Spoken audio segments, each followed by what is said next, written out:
Bom dia, tudo bem com vocês? Natália, oi Bruna, oi Isa.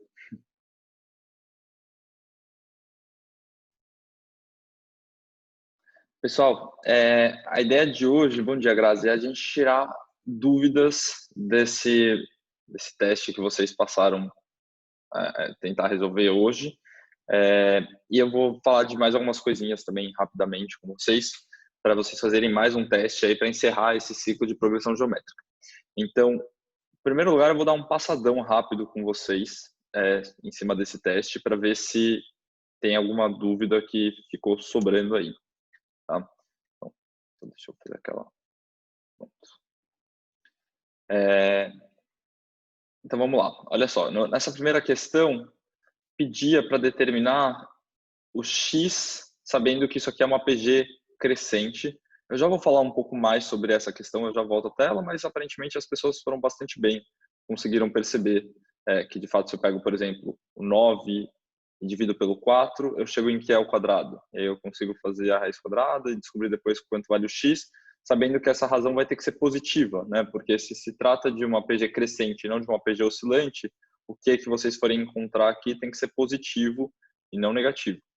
Tem que tomar esse cuidado aí, porque quando vocês fazem 9 sobre 4, ó, Caio. Então, vamos lá, olha só, Caio. Se eu quero descobrir o x. Eu conheço a 3 e conheço a 1. Eu sei que a 3 sobre a 1 dá q ao quadrado, né? Porque daqui para cá eu multipliquei por q e daqui para cá eu multipliquei por q de novo. Então, do 4 para o 9 eu multipliquei por q ao quadrado. Então, quando eu faço 9 sobre 4, eu preciso chegar em q ao quadrado. E aí, eu vou chegar, então, 9 quartos é igual a q ao quadrado, eu tiro a raiz quadrada dos dois lados, Caio, eu chego que q é igual a mais ou menos 3 sobre 2. Só que esse mais ou menos, aí eu preciso definir. Será que esse aqui é positivo ou negativo? E aí a gente lembra que ele tem que ser positivo, porque depois eu vou multiplicar o 4 por esse q para chegar no x. E o x não pode ser negativo. Se for negativo, aí não vai se tratar de uma PG crescente, vai ser uma PG oscilante. Tá? Então, por isso, teria que ser 3 meios. Caio, isso é uma regra geral. Toda vez que eu saio do A1 e vou para 3, eu multiplico por q ao quadrado. Né? Toda vez que eu vou do A1 para 4, eu multiplico por q ao cubo. É sempre assim numa progressão geométrica. Tá bom? Nessa questão aqui de classificar se ela é crescente, decrescente ou constante ou oscilante, praticamente todo mundo acertou. Essa aqui teve bastante erro só. Cuidado, hein, pessoal? Porque olha só, lembra que aqui vai ficando cada vez menos negativo, por mais que seja negativo, ele vai se aproximando cada vez mais do zero. Então, de -1 para menos meio é mais próximo dos positivos. Então, por mais que continue os termos sendo negativos, eles estão se aproximando do zero, então é uma PG crescente. Então, tomem cuidado aí, essa pegou bastante gente. Em relação a essa daqui, assinale a alternativa correta. Toda PG que tem a... Então, essa questão de fato é um pouco mais complexa.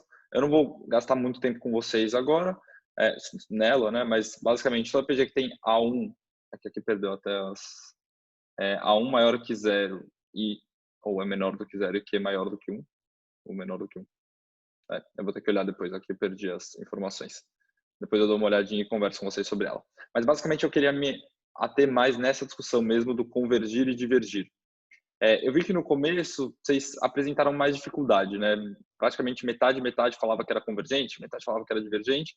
E aí depois, na hora de mostrar os gráficos, isso parece ter ficado um pouco mais claro para vocês. E aí eu queria ouvir se tem dúvidas em relação a essa história do que é convergente e o que é divergente.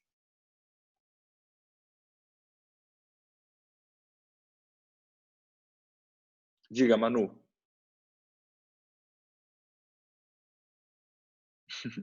Fala, Manu, o que você não entendeu? Você entendeu os conceitos do que é divergente e o que é convergente? Assim, né, Não, no dicionário? não. Ó, no dicionário. Não, eu sei o que é convergir e o que é divergir, mas eu não entendi como você relacionou isso com a matemática. Uhum. Então, olha só. Ele diz, olha aqui, né, tem várias possibilidades, mas vamos pegar esse aqui. Ele diz tender para o mesmo objetivo, encaminhar-se, concentrar-se. E divergir, ele vai se separando, né? Ele diz distanciar-se progressivamente uma coisa da outra, apartar-se. E aí, se a gente olhava para os gráficos, olha a diferença, por exemplo, entre esse gráfico aqui, vermelhinho, e esse azulzinho. Não, mas Qual é a diferença? com o gráfico eu entendi, mas se não tivesse gráfico eu não teria entendido. Legal. Então vamos abstrair, vamos sair do gráfico e ir para o resto. Né? Me explica, o que está acontecendo no gráfico que é diferente desse para esse? Porque no de cima, as bolinhas elas começavam juntas, elas foram se separando. No de baixo, elas estavam separadas e começaram a se juntar. Perfeito. Então a gente vai dizer, Manu, que isso daqui quer dizer que ele está convergendo para um número. Nesse caso aqui ele está convergendo para zero. Né? Ele está cada vez mais se aproximando de zero. Conforme você vai andando na sua PG, ela vai se aproximando de um valor único. Essa aqui, que nem você falou, perfeito. Ela não, ela está divergindo. Ela tava próxima de algum valor e de repente ela foi se afastando cada vez mais. Então ela divergiu, né? Uma PG divergente. O que acontece? Ó, aqui a gente tem o caso de uma PG oscilante, né? Essa aqui, ela é convergente ou divergente? Ela é divergente. Perfeito, ela é divergente. Cada vez as bolinhas estão ficando mais afastadas, né? Por mais que aqui no começo seja bem difícil de ver, depois no final ela vai ficando muito afastada uma da outra. O que não acontece, por exemplo, nesse caso aqui, que é uma PG oscilante também e que vai convergindo aqui, né? Até que elas ficam praticamente todas alinhadas. O que é uma PG convergente, então, Manu? É uma PG que, conforme você vai andando nela, ou seja, conforme você vai aumentando o valor de N, os termos vão sempre se aproximando de um valor específico.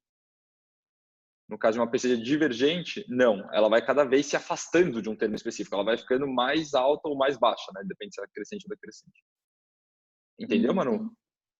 Entendi. Legal. Mais alguma dúvida, pessoal, sobre isso? Porque, ó, aí aqui eu dei uma respostazinha, né? Então, convergente. Conforme n aumenta, o valor absoluto da diferença entre a n e o a n menos 1 é menor. Ou seja, quando eu pego dois termos consecutivos, a diferença entre eles vai ser muito pequena, que é o que está acontecendo aqui nesses gráficos, né? Pega a diferença entre esse ponto e esse ponto, vai ser praticamente nula. E já numa PG divergente, não. Conforme você vai indo aumentando n, a diferença entre um termo e o seu anterior é muito maior. Né? Então, basicamente, isso faz essa distinção do que é uma progressão geométrica divergente e o que é uma convergente. E por que é importante falar sobre essa distinção? Né? Qual é a diferença para vocês? Porque ontem a gente estava falando da soma dos infinitos termos de uma PG. Né? E aí, em primeiro lugar, eu deixei essa questão para vocês pensarem, né? Para ela ser convergente, é necessário e suficiente que o Q seja entre menos 1 e 1. Como a gente viu ontem, quando a gente foi fazer a soma dos infinitos termos de uma PG, é a mesma história. E por que isso é tão importante para a soma dos infinitos termos de uma PG? Bom, porque se eu for fazer a soma dos infinitos termos para uma PG divergente, reparem que cada vez mais ela vai sempre indo mais para o infinito, né? Cada vez mais longe nesse infinito. Eu não vou chegar uma hora que eu vou ficar estável. Cada vez ela vai mais longe lá para o mais infinito, ou então para o menos infinito, se a gente vai falando de uma PG decrescente divergente, né? Como é esse caso aqui. Agora, PGs que tem Q entre menos 1 e 1, a gente acaba podendo fazer essa soma dos infinitos termos. Porque lá no infinito, é como se esses termos fossem... Você vai somando praticamente 0, 0, 0, 0. Então, essa é a diferença de uma PG divergente e uma convergente, e isso explica quando a gente pode fazer essa soma dos infinitos termos. Só vai fazer sentido fazê-la quando a gente estiver falando de uma PG convergente. Tá? Ou seja, quando lá no infinito essa PG estiver se aproximando de zero, no caso. Faz sentido isso, pessoal?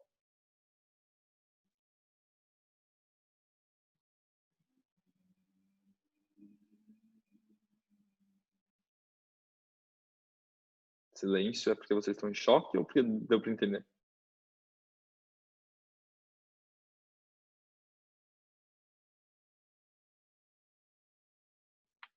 Então, essa aqui era a resposta da última questão, né? Só é possível encontrar a soma dos infinitos termos de uma PG que seja convergente. Porque senão eu vou lá tentar somar no infinito, mas cada vez ela vai ficar mais longe, mais infinito, mais infinito, mais infinito. Então eu nunca vou chegar num valor e falar, não, olha, lá no infinito vai ser praticamente esse, é esse o valor da soma. Tá? Então essa é a diferença. Então, Valéria, é isso que eu estava explicando agora. Você conseguiu entender com isso que eu falei? Não.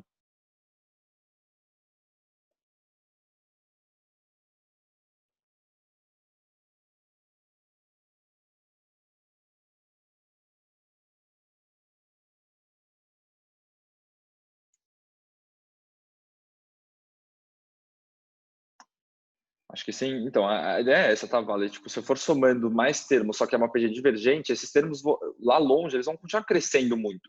Então, eu nunca vou parar de crescer nessa minha soma, tá? Por isso que só vai funcionar quando eu for somando vários zeros, praticamente, né? Quando eu tenho essa PG entre -1 e 1, eu sempre vou me aproximando de zero lá no infinito. E aí, como eu vou acabar somando zeros, essa soma vai ficar praticamente constante. Essa é a ideia. E aí, aqui, eu fiz só um resumão de tudo que a gente já viu de PA e PG até agora.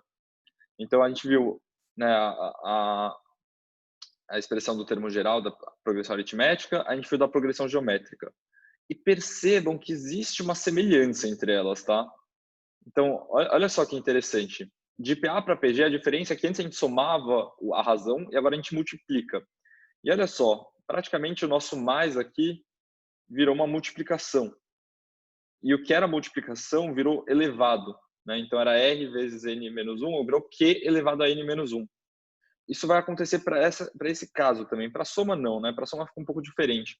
Mas para esse caso em que a gente viu da média aritmética entre dois termos, é sempre o termo do meio, numa PG, né? A gente falou disso. Se você pega um termo que é simétrico a outros dois, desculpa, se você pega dois termos simétricos, né, em relação a um termo do meio, a soma desses dois termos do extremo dividido por 2 resulta justamente no termo do meio. Então, é o que eu apresentei aqui para essa expressão. A gente falou disso lá no primeiro semestre. E a mesma coisa vai valer para uma PG. Só que percebam que ao invés de somar, eu vou multiplicar. Ao invés de dividir, eu vou tirar a raiz. É como se eu fosse uma operação para frente, assim, uma operação mais elevada, né? E aí, isso aqui, a gente chama de média geométrica. Tá? Assim, essa aqui é a média aritmética, progressão aritmética. Essa aqui é a média geométrica que a gente vai usar na progressão geométrica. E aí, vocês poderiam, por exemplo, ter usado essa expressão para descobrir a primeira questão. A primeira questão falava que o primeiro termo era 4, o terceiro era 9. Então, se vocês quisessem descobrir o termo do meio, vocês podiam fazer 4 vezes 9, raiz quadrada disso, vocês vão chegar justamente nesse termo do meio, esse AN. Tá? Então, essa é uma outra estratégia interessante. O que você quer dizer com a sua pergunta, Caio? Como usar raízes nesse conteúdo?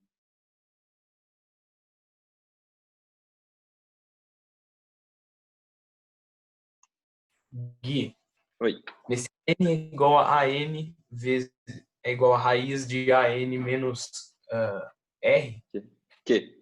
Desculpa, eu escrevi K. Menos K vezes AN mais K. Não entendo o que significa. Olha só, Caio. Pensa o seguinte, pensa que eu tenho os termos A1, A2, A3, A4 e A5. O que eu mostrei para vocês lá no primeiro semestre é que se você pegasse um termo do meio, por exemplo, A3, e aí pegasse dois termos são simétricos, então eles têm que estar à mesma distância desse A3. Então, por exemplo, A1 2 e e 4. A5. Ou 2 e 4, é outra opção, podia ser também, tá?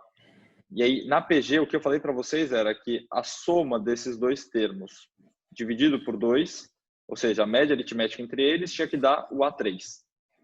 Lembra Mas disso? em progressão geométrica não é assim, né? Não mesmo. Em progressão geométrica vai ser a multiplicação e a raiz quadrada. Porque olha só, Caio, se eu pegar o A1 e o A5, o A1 representa A3 vezes Q elevado a menos 2.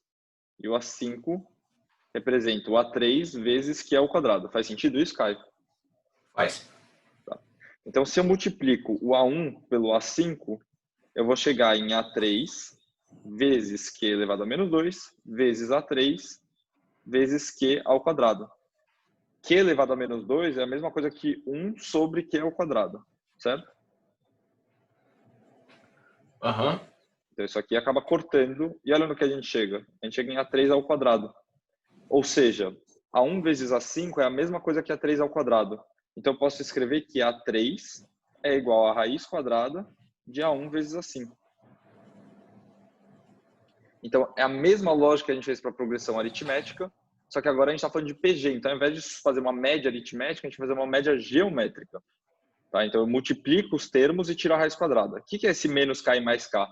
É só para representar, Caio, que o AN é o meu termo do meio e que eu estou indo K posições para a direita e para a esquerda. Tá? Então, esse menos K, por exemplo, nesse caso aqui seria 2, né? Esse K. Porque eu peguei o A3 e aí eu fiz 3 menos 2. Então, eu cheguei no A1. E aqui eu fiz 3 mais 2 e cheguei no A5. Então é só para mostrar que eu tenho que andar a mesma distância K para a direita e para a esquerda. Tudo bem? Obrigado. Imagina. Beleza, pessoal. Então, se não temos mais dúvidas por enquanto, a ideia agora é vocês fazerem um último teste de progressão geométrica. E aí tem as resoluções que vai ficar a direção de casa para vocês assistirem lá para a próxima terça-feira, para a gente conectar a progressão geométrica com o próximo passo que a gente vai dar. Beleza? Então, obrigado, bom trabalho aí, até sexta-feira.